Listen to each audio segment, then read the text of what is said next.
আসসালামু আলাইকুম সুপ্রিয় ষষ্ঠ শ্রেণীর শিক্ষার্থী। আমরা আজকে আমাদের প্রথম অধ্যায়ের অনুশীলনী 1.4 1 নম্বর প্রশ্ন সমাধান করব। তো 1 নম্বর বলা আছে নিচের ভগ্নাংশ যুগল সমতুল কিনা নির্ধারণ করো। তাহলে প্রথমে আমরা 1 নম্বর ক দিয়ে শুরু করব। এখানে দেখো দুটি ভগ্নাংশ দেওয়া আছে 5/8 এবং 15/24। তো এখানে সমতুল হওয়ার শর্ত হচ্ছে প্রথম ভগ্নাংশের লবের সাথে দ্বিতীয় ভগ্নাংশের হর গুণ করলে যত হবে, প্রথম ভগ্নাংশের হরের সাথে দ্বিতীয় ভগ্নাংশের লব গুণ করলে ঠিক তত হতে হবে, অর্থাৎ আড়াআড়ি গুণ এটা সমান হতে হবে। অর্থাৎ এই লবের সাথে হর গুণ যত, এই লবের সাথে এই হর গুণ তত, যদি দুইটা সমান হয়, আড়াআড়ি গুণ করে যদি সমান হয়, তাহলে সেই ভগ্নাংশ যুগল সমতুল হবে।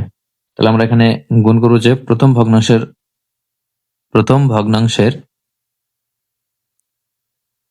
লব গুণ দ্বিতীয় ভগ্নাংশের হর সমান, দেখো প্রথম ভগ্নাংশের লব হচ্ছে 5 আর দ্বিতীয় ভগ্নাংশের হর হচ্ছে 24। তাহলে গুণ করলে এটা হবে 5 গুণ 24, তাহলে এখানে হবে 120। এরপরে আমরা এখন কি করব, প্রথম ভগ্নাংশের হরের সাথে দ্বিতীয় ভগ্নাংশের লব গুণ করব। তাহলে আবার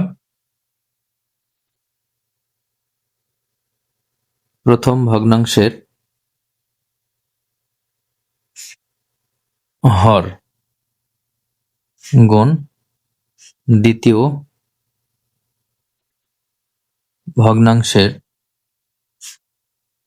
লব। তাহলে প্রথম ভগ্নাংশের হর হচ্ছে 8 আর দ্বিতীয় ভগ্নাংশের লব 15। তাহলে এখানে গুণ করলে হবে 8 এবং 10, 80 এবং 40, তাহলে 120 হবে। এটাও দেখো 15 গুণ 8 120, তাহলে 120। আর দেখো প্রথম ভগ্নাংশের লব এবং দ্বিতীয় ভগ্নাংশের হর, অর্থাৎ এই লব এবং এই হর গুণ করে যত হয়েছে, এই হর এবং এই লব গুণ করেও ঠিক তত হয়েছে। এই জন্য আমরা লিখবো সুতরাং ভগ্নাংশ যুগল সমতুল। এখন খ নাম্বার, দেখো খ নম্বরে দুটি ভগ্নাংশ 7/11 এবং পরবর্তী ভগ্নাংশ 14/33। তাহলে আমরা কিভাবে কি করবো, প্রথম ভগ্নাংশের লবের সাথে আমরা দ্বিতীয় ভগ্নাংশের হর গুণ করবো। দেখো প্রথম ভগ্নাংশের লব গুণ দ্বিতীয় ভগ্নাংশের হর সমান, তাহলে প্রথম ভগ্নাংশের লব হচ্ছে 7 আর দ্বিতীয় ভগ্নাংশের হর 33, তাহলে 7 গুণ 33। দেখো 7 গুণ 33 দিলে কত হবে, 7 গুণ 33 231, তাহলে সমান 231। তো আবার আমরা কি করব, এখন প্রথম ভগ্নাংশের হরের সাথে দ্বিতীয় ভগ্নাংশের লব গুণ করব। তাহলে প্রথম ভগ্নাংশের হর গুণ দ্বিতীয় ভগ্নাংশের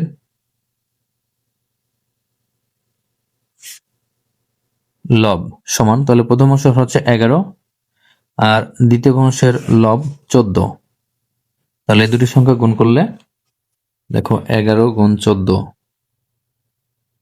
154।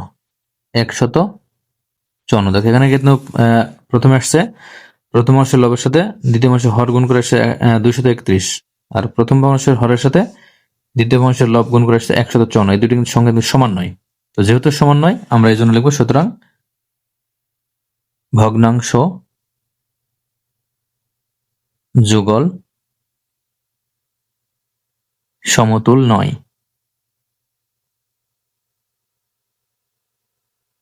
এরপরে গ নাম্বার, তো দেখো একের গ নাম্বার দেওয়া আছে 38/50 এবং 114/150। তাহলে আমরা প্রথম ভগ্নাংশের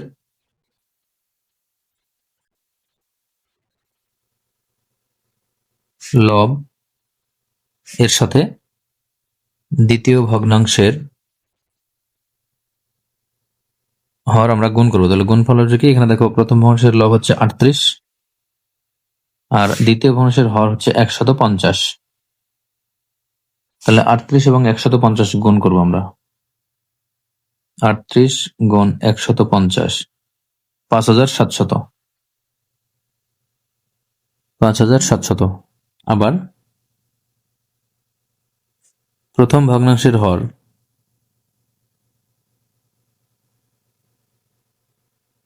গুণ দ্বিতীয় ভগ্নাংশের লব সমান, দেখো প্রথম ভগ্নাংশের হর হচ্ছে 50 আর দ্বিতীয় ভগ্নাংশের হর 114। তাহলে এবার আমরা গুণ করব 50 এবং 114। 50 গুণ 114, এটাও 5700। তাহলে 5700, দুইটি সংখ্যা কিন্তু সমান।